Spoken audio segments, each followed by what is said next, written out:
L'invité matinal de ce matin, ce Free Matin, Bertin Kohovi, bonjour. Bonjour. Merci d'être là ce matin à nos côtés. Vous êtes le président de l'Alliance Iroko. Vous êtes également membre du parti politique Bloc républicain.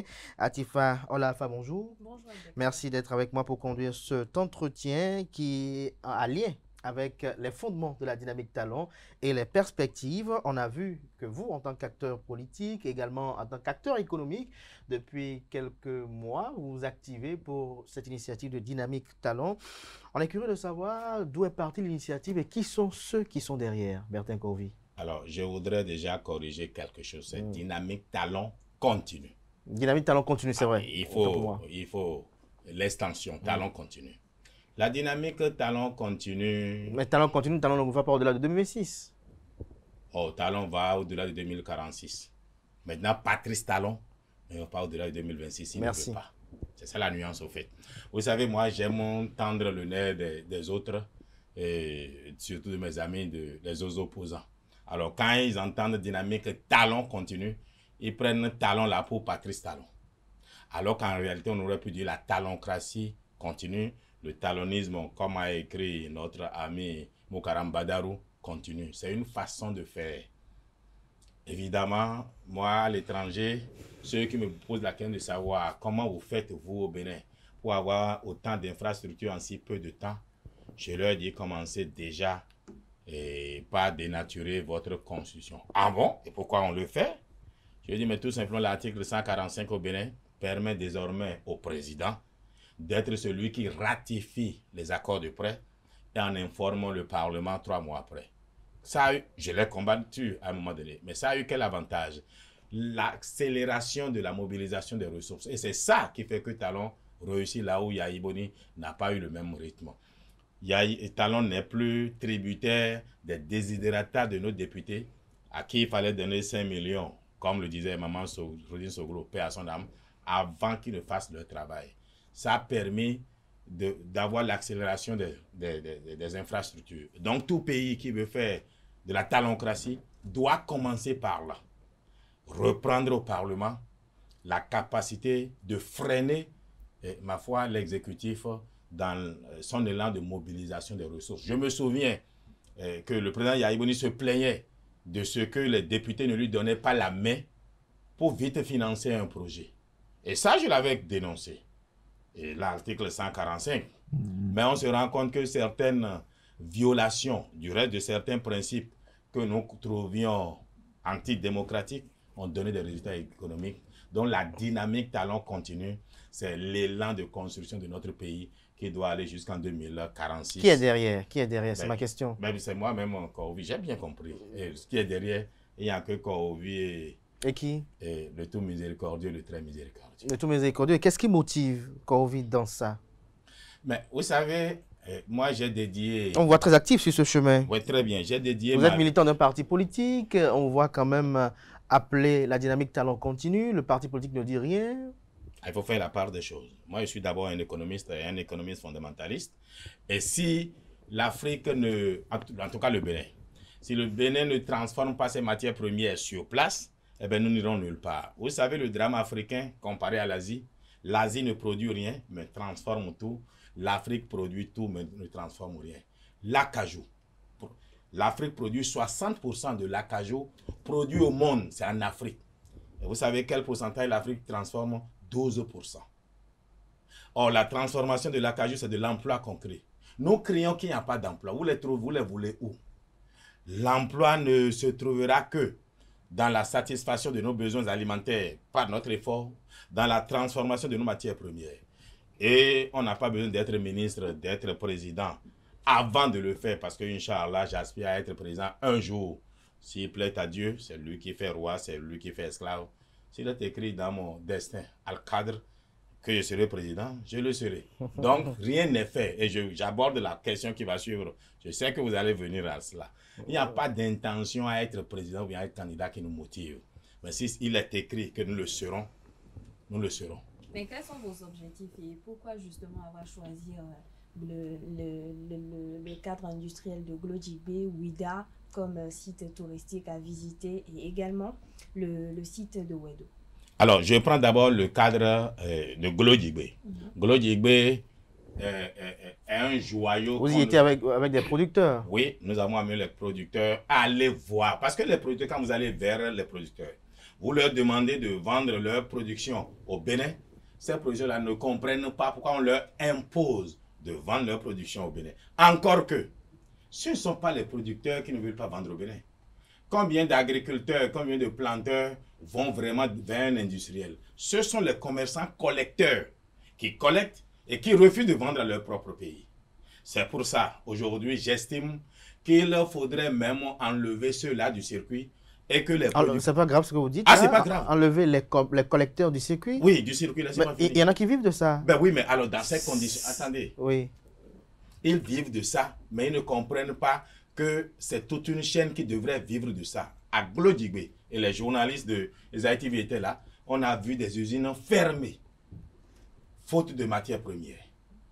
Et qu'est-ce que les nôtres font? Ils envoient ça au Niger, ils envoient ça au Togo. Vous trouvez ça patriotique? Et je puis vous dire...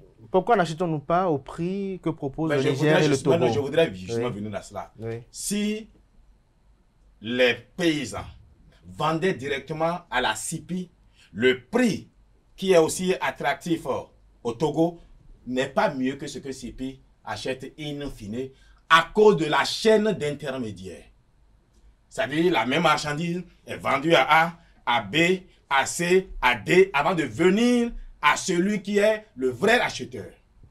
Et j'ai découvert aussi, nous avons découvert aussi que un commerçant aujourd'hui ne va prendre son titan directement aller à CIPI et dire j'ai du cajou. Il y en a qui ne produisent pas, qui sont en climatiseur, qui sont arrogés le droit à être les seuls à pouvoir vendre à la CIPI. Il faut que ça cesse. Ah, je ne sais pas. Posez bien la question. Donc, il faut démanteler... Vous n'avez pas creusé un peu pour savoir un peu c'est qui ceux-là? Ils viennent d'où? Qui les chapeautent? Quel est le tutorat? Oui. Il y a des choses qu'on ne dit pas sur un plateau. Le tutorat, et moi, je voudrais décevoir mes amis de la mouvance présidentielle, ce n'est pas l'opposition. Ce n'est pas l'opposition. Ce sont des mouvanciers. Qui font ça? Ah, qui font ça? Parce que pour faire ça, il faut avoir des passe-droits. Il faut se sentir protégé. Est-ce que vous savez que notre douane, qui est censée mener la lutte contre l'exportation illégale de notre cage, notre soja, est votre... Je n'ai pas dit la douane en tant qu'institution, hein, certains. Vous le savez bien que tout récemment, la douane a fait la mue en arrêtant certains douaniers. Vous trouvez ça normal? Donc, nous devons tous être gardiens de notre production. C'est pour ça que nous avons fait venir ces 20-là d'abord. Parce que c'est un programme de 120 paysans producteurs. Le premier lot, c'est 120 sur 3 mois. Encore 120 sur 3 mois, encore 120. Donc, en décembre, on aura déjà fait venir 360.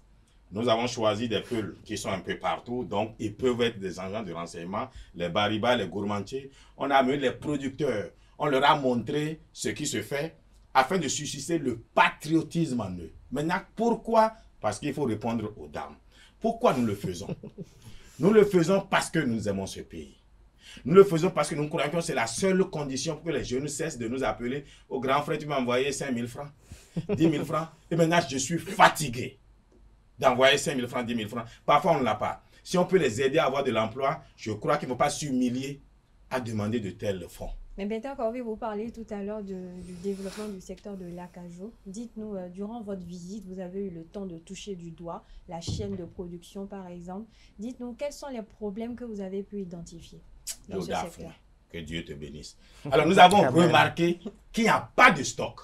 C'est-à-dire, il n'y a pas de matière première. Il n'y a pas de matière première. Le Bénin, bon an, mal an, produit 250 000 tonnes, sinon en réalité, c'est 350 000. Mais au moins, dans les statistiques, c'est 250 000 qu'on déclarait avant. Mais la CIPI, aujourd'hui, par rapport à sa capacité, n'a pas besoin de plus de 50 000 tonnes l'année. Donc, on a encore assez qu'on peut vendre ailleurs. Mais ils n'ont pas de stock. Pourquoi? Eh bien, parce que les nôtres ne livrent pas à la CIPI, ils préfèrent aller vendre ça à l'étranger. Et j'aurais peut-être, je vais décevoir certains.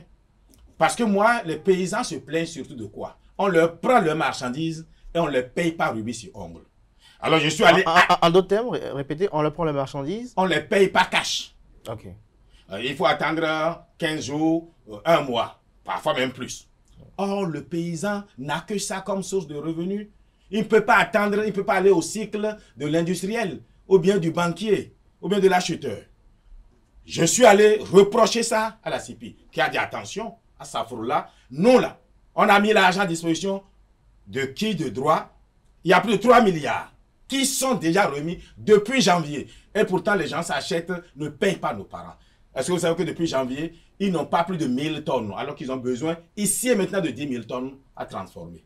Mais maintenant, Corvic, que disent ces producteurs que vous avez accompagnés vers la G10 de cette situation, puisqu'ils sont également des producteurs? Mais maintenant, nous avons décidé, au niveau de la dynamique talent continu, à 20% Patrice Talon en 2026 candidat, il veut être candidat, on l'a quand. C'est lui qui... Il a déjà dit qu'il n'est pas candidat. Non. Oh, faites très attention. Moi, je me méfie des propos où on jure sur le Coran. Ouattara dit plus que ça ici.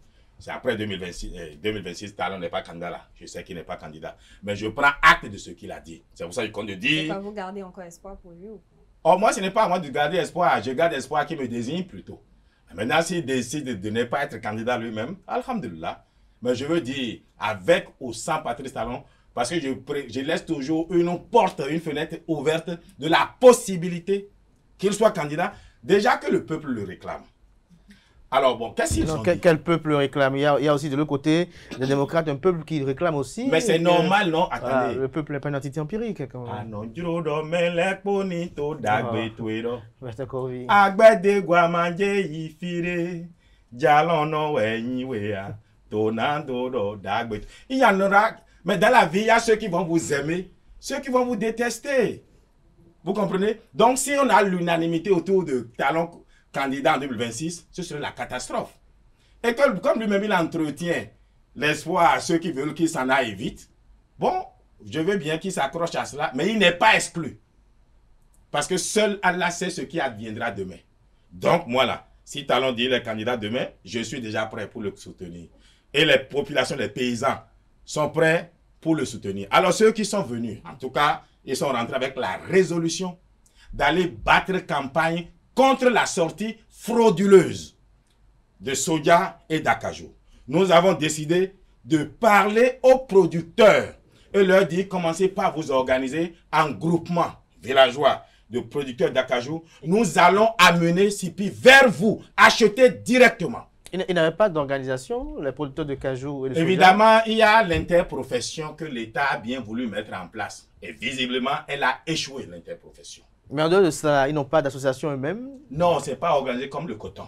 Et il faudrait les organiser comme le coton. Parce que dans le coton, il n'y a pas d'intermédiaire qui va acheter, qui appelle après Sodeco ou bien qui amène à Sodeco. C'est Sodeco directement avec le groupement villageois des producteurs de coton. C'est ce qu'il faut faire dans l'acajou. Et quel avantage les producteurs, planteurs ont à travailler directement avec la CIPI?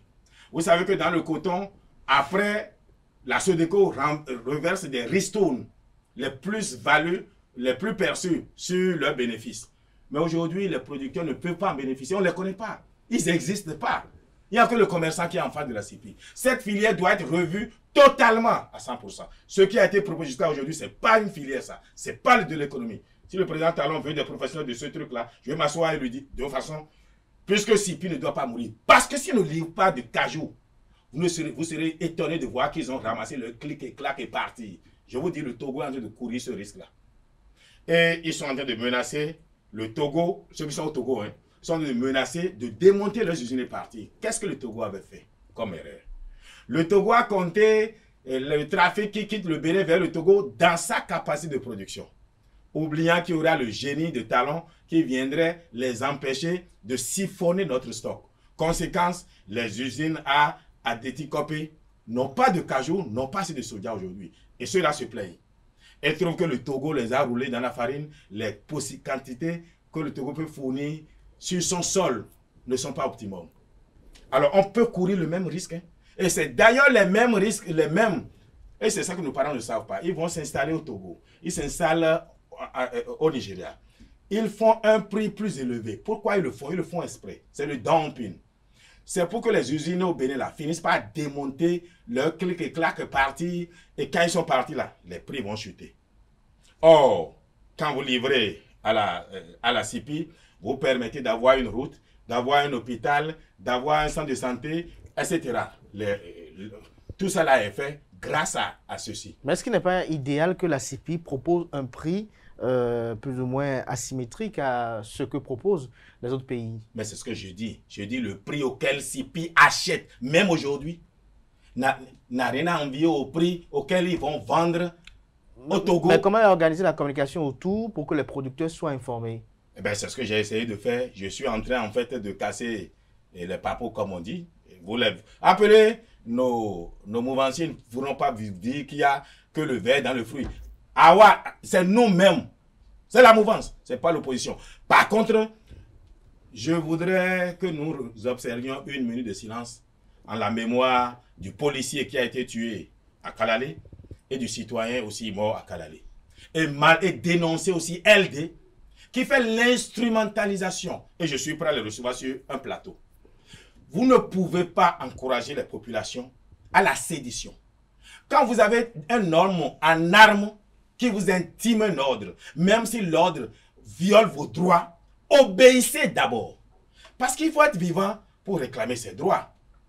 Les policiers, pour ce que j'ai reçu comme information, ont été assaillis, ils étaient seulement 8. L'indélicat qui chargeait le soja toutes les nuits, là où il est à moins de 15 km de la frontière nigériane. Il charge toujours, mais il dit ça va à Sipi, on n'a jamais vu à Sipi. On informe la police, parce qu'on ne peut plus faire confiance à certains douaniers. La police veut vérifier, il dit non, il se soustrait à eux, il va mobiliser les badauds pour venir attaquer, enfin, mettre de la pression sur les policiers. Se sentant en danger, eh bien, il a fallu qu'un tir pour se soustraire au danger. La belle preuve, c'est qu'un policier a été tué, emporté et tué. Mais quand vous écoutez, oh, on a tué la population, Talon tue la population, la rupture, non. Vous savez, personne n'a combattu Talon autant que moi. Et je sais les fruits que ces genres de propos dans la tête des populations, ça produit. Et c'est pour ça que moi, je suis devenu un adepte de la pacification de relations police-population. Parce que quiconque est président là, il aura besoin de la police. Mais parlons toujours de l'industrie du cajou. Quelles sont les solutions que vous aviez prises et résolutions, on va dire? Les résolutions prises déjà, c'est que nous avons 10 régions qui produisent du cajou, d'où sont venus les 20 qui étaient là. Et chacun est parti avec la résolution d'aller parler aux populations, à ses collègues. Nous avons déjà décidé de fermer les frontières à la fraude. Nous avons nos agents de renseignement qui sont aujourd'hui les bouviers, qui sont un peu partout. Et on aura besoin d'aide pour avoir des téléphones con-con, comme on les appelle là, pour que quand un peu le bouvier en brousse remarque quelque chose, il n'a même pas besoin. Il peut envoyer un message préécrit. Si c'est un qui vient, ça signifie quelque chose. Si c'est 2, ça signifie quelque chose. Celui qui vient le voir, il a envoyé 1. Qu'est-ce que ça veut dire? Bon, bref, il y aura un code. Il faut empêcher la sortie frauduleuse. Il faut dénoncer par anticipation pour éviter que les gens se fassent arrêter par la douane et subir la saisie de leurs marchandises. C'est aussi un drame que ça crée. Nous leur avons dit, allez dans vos villages, parlez à ceux qui ont encore du stock de cajou. Dites-leur de s'organiser pour qu'on évalue déjà combien ils ont. La CIPI viendra acheter directement au meilleur prix. Et on va faire une cartographie des champs de cajou qu'on a. On va recenser les producteurs. Au fait, il faut une relation CIPI-producteur. C'est la solution, il n'y en a pas deux. Et il faut mettre l'interprofession de côté. Celui qui est dans l'interprofession qui produit du cajou, il est déjà dans le groupe des producteurs, donc il n'a pas besoin de choses. Vous pouvez, l'interprofession de cajou, ils sont en climatiseur. Mais maintenant, comme dans ce que vous dites, s'il y a un producteur qui, lui, a des contacts à l'étranger, avec qui il s'est entendu, il a fait un partenariat pour leur livrer du cajou, comment ça se passe maintenant? Eh bien, ça ne se passe pas. Il rompt ce contrat. Pourquoi il va rompre? Très bien. C'est lui qui produit, c'est sa production. C'est ça, justement. Ce sont ses terres. Mais attendez. Oui. Vous savez, c'est que dans notre pays, nous n'avons pas la notion du patriotisme économique. Nous n'avons pas la notion de l'État. Je vais vous donner un exemple. Vous savez, la Maison Blanche ne produit pas de soja. Mais il lui arrive de dire, écoutez, mon soja ne sera pas vendu à la Chine. Est-ce que Donald Trump produit du soja? Non. Au fait, l'État a tous les droits. Ce qui est produit au Bénin là, C'est l'État qui décide de où ça va ou pas. S'il n'y avait pas d'usine chez nous, tu peux vendre où tu veux. L'État est le seul organe qui n'est pas démocratique. D'abord, il prend d'impôts là où il n'a pas semé. Tu veux faire tes affaires, tu vas les voir en lot, mais tu commences par les bénéfices, il faut payer d'impôts. Donc, comprenez, il faut que les nôtres comprennent que l'État a tous les droits, même les droits de violer vos droits. Il n'y a pas de droit à dire c'est moi qui ai ma terre, c'est moi qui ai produit. Il y a d'usines ici, il faut livrer. Par contre, ici, les producteurs agricoles, producteurs de cajou, sont organisés. L'union fait la force. Ceux-là peuvent imposer un meilleur prix.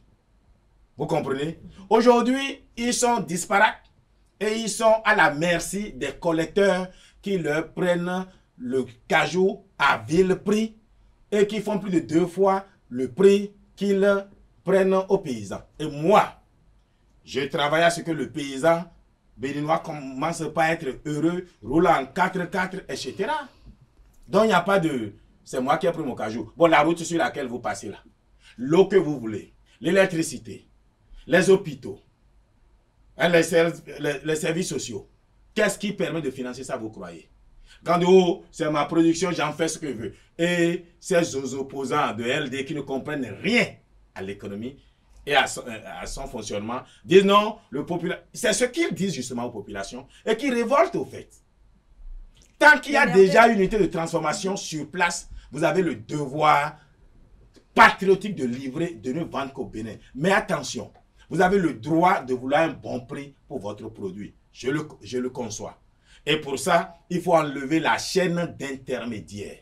Alors, à la fin des visites que vous avez effectuées récemment, notamment à Glodjibé, à Porto Novo et à Wedo, vous avez délivré aux participants des certificats et une police d'assurance. Pourquoi?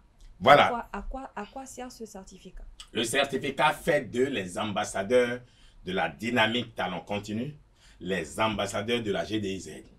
Ils s'engagent à faire en sorte que la GDIZ ne meure pas. La filière cajou ne meurt pas. C'est ça la vérité.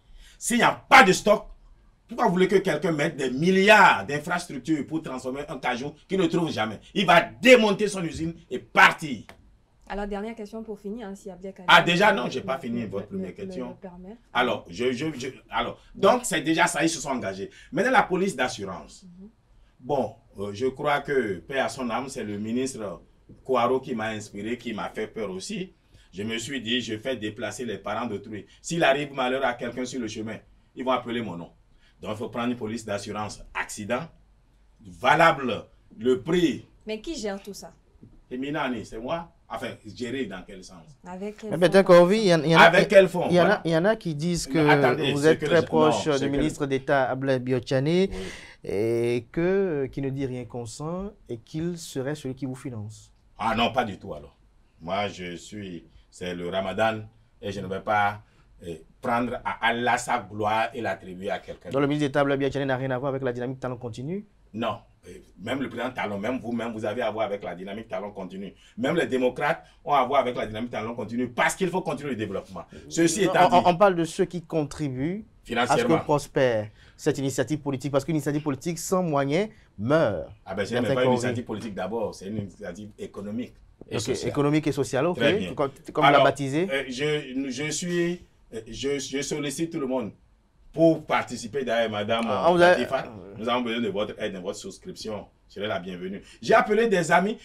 Vous savez, les messieurs sont partis. Les amis ont souscrit? Oui, les messieurs sont partis ce matin. Hier, parce que j'ai décidé de payer le transport de chacun. Après les avoir nourris, logés, blanchis, déplacés, j'ai dit, je vous rembourse le transport aller-retour, 20 000. Hier, je n'avais pas encore l'argent. Je suis allé voir un ami chez qui j'ai emprunté l'argent. Et après, je me suis mis sur le tapis en train de dire, c'est Dieu qui pourvoit. C'est Dieu qui pourvoit. Et ceux à qui j'ai demandé de l'aide, je peux vous le prouver, pas des transferts Momo. Et j'ai eu de l'aide de 100 000 francs ici, 200 000 ici, oui. Moi, vous savez, j'ai une posture qui fait que je ne plais finalement à personne. Je critique tout le monde dans le gouvernement. Alors, vous voulez qu'ils financent quoi? Ils ne financent rien pour le moment. Mais ils vont financer. Oh, il reste bientôt, quand la campagne même va venir là, Je vais leur dire, vous passez à la caisse. Voici les dépenses que j'ai eu à faire jusqu'à aujourd'hui.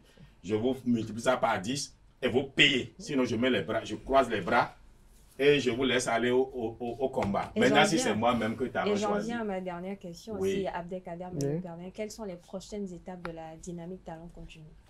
La perspective. Alors d'ici une semaine, nous devons faire venir encore 20 autres personnes dans les mêmes conditions, faire le même exercice, les amener à Ouida. Pourquoi on est allé à Ouida? On les a amenés à Ouida pour montrer que c'était l'esclavage. On nous amenait pour aller travailler pour les autres. Aujourd'hui, là, on nous laisse chez nous parce que nous amener ailleurs, leur coûte trop cher. On laisse chez nous, on produit et c'est nous-mêmes qui leur envoyons notre production sans les transformer. Donc, nous avons voulu faire la corrélation avec l'histoire de l'esclavage et produit aujourd'hui ne pas transformer chez soi. Naturellement, il y en avait qui étaient tellement émus. On leur a permis d'aller voir l'arène de Ouida. Et ce qui a fait que les peu l'ont demandé qu'il y ait d'arène chez eux. Eux qui font des séances de lutte et de flagellation. Après, on est allé à Porto-Novo, c'est quand même la capitale du Bénin. Et il y en a certains qui avaient connu Porto-Novo la boue. Ils étaient étonnés de voir comment Porto-Novo ressemble maintenant à une ville. Vous comprenez? Donc voilà un peu ça. Donc la prochaine, on a encore un autre lot de 20 personnes qui viennent et j'ai besoin de votre soutien financier. Merci à vous, Bertin Corvi. Je rappelle que vous êtes président de l'Alliance Iroko, membre du parti politique Bloc républicain. 2 phrases pour conclure, 2 phrases. Ben, je voudrais vous remercier de l'insigne honneur que vous me faites et demander à tous ceux qui sont en train de jeûner, surtout les musulmans, la nuit du destin commence à partir d'aujourd'hui, que chacun double d'ardeur et que les gens ne mangent pas trop. Parce que le jeûne là, les gens se mangent au petit matin comme si on allait les vendre. Ils dorment jusqu'à midi et quand ils se réveillent, ils sont là à calculer l'heure de 19h. Ils mangent encore comme... Non, ils sortent du jeûne gros et gras. Il faudrait que vous soyez comme Latifa, non? Voilà. Le jeûne, c'est pour maigrir. Le jeûne, c'est une pénitence. On ne peut pas sortir du ramadan gros. C'est pas bien. Merci à vous, Bertin Corvi, même si vous-même vous grossissez dans le ramadan. Merci à vous, Atifa Olafa, d'avoir conduit avec moi cet entretien qui met un thème à Free Matin ce matin. Merci pour l'attention, merci pour la fidélité constante à nos différents programmes télé sur Usae TV. On se retrouve demain, vendredi, pour le dernier numéro d'émission de Free Matin de la semaine. Portez-vous bien et jusque-là, belle suite de programmes sur Usae TV.